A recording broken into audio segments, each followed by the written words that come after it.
Dr. Kepp, eu queria fazer uma pergunta de sabatina para o senhor. No começo do programa, o senhor disse que, muito ao contrário do que se imagina, ou, não sei, os artistas têm uma personalidade muito difícil, e tem mesmo, temperamentais.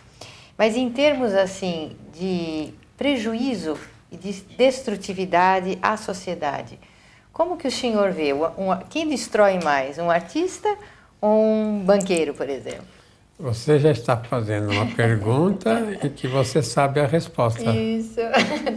Imagina, né? Por mais temperamental que um cantor de ópera, um Puccini, um Verdi, sei lá, bom, aí, né? Nossa, nem vamos entrar nisso.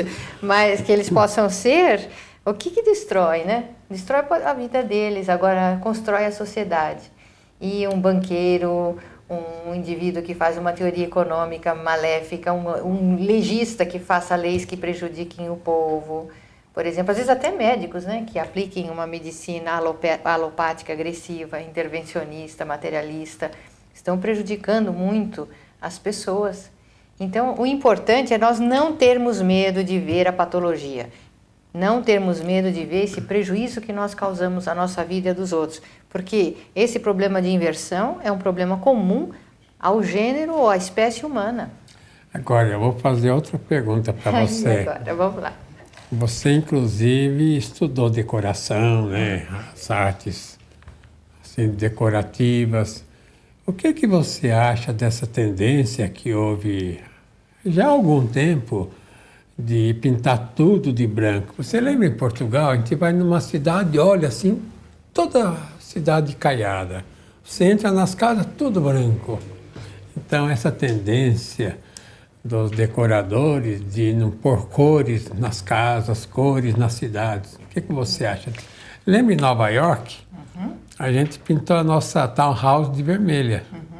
E lembra a briga que deu lá? Lembro.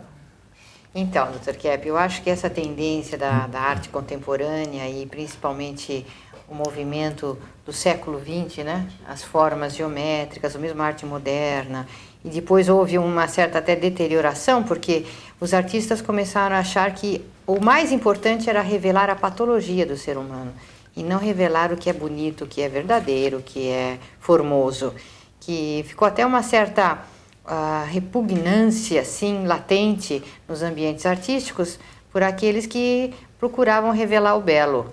E nós sabemos na psicologia que o branco indica uma vacuidade interior mental, né? Psíquica, muito ligada à esquizofrenia.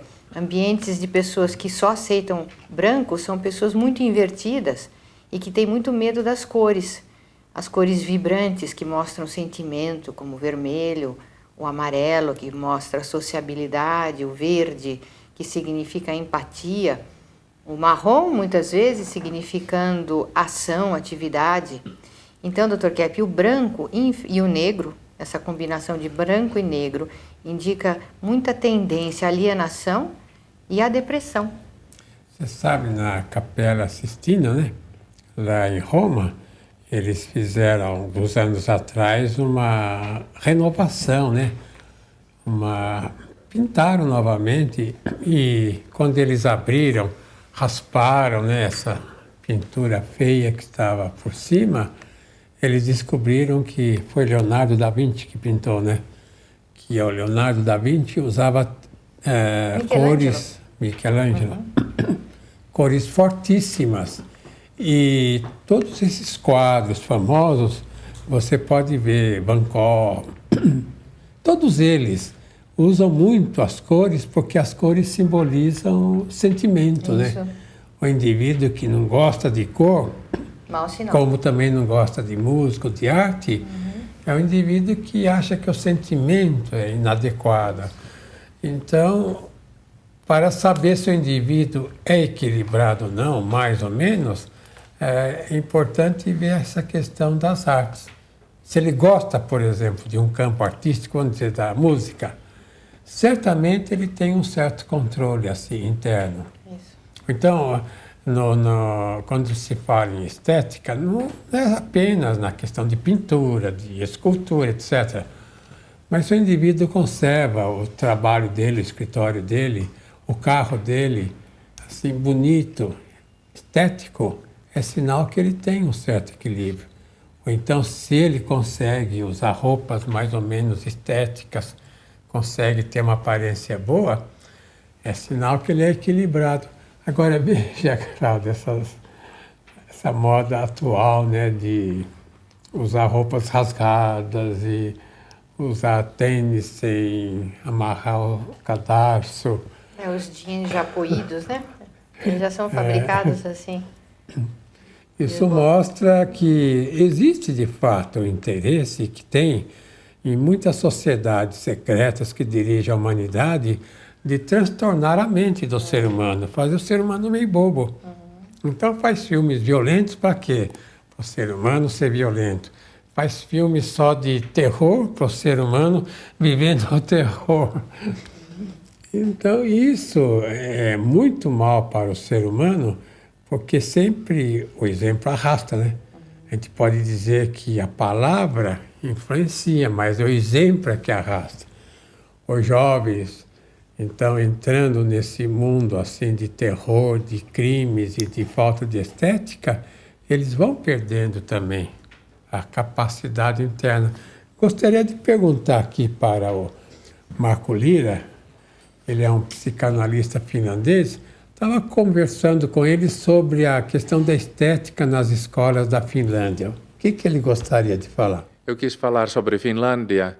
Muitas décadas atrás eles começaram a formar escolas onde alunos podem estudar, por exemplo, música ou artes plásticas diariamente. A experiência é que nessas escolas alunos se desenvolvem em geral muito mais do que nas outras escolas. Então, como que nós podemos explicar isto? Que esse trabalho artístico, trabalho com arte, obriga a pessoa a trabalhar com harmonia, com equilíbrio, com criatividade, com sensibilidade, com cooperação, mas talvez ainda muito mais importante é que a pessoa começa também a ter contato direto com alegria, com amor. E essa é o que leva a pessoa para frente, para progresso.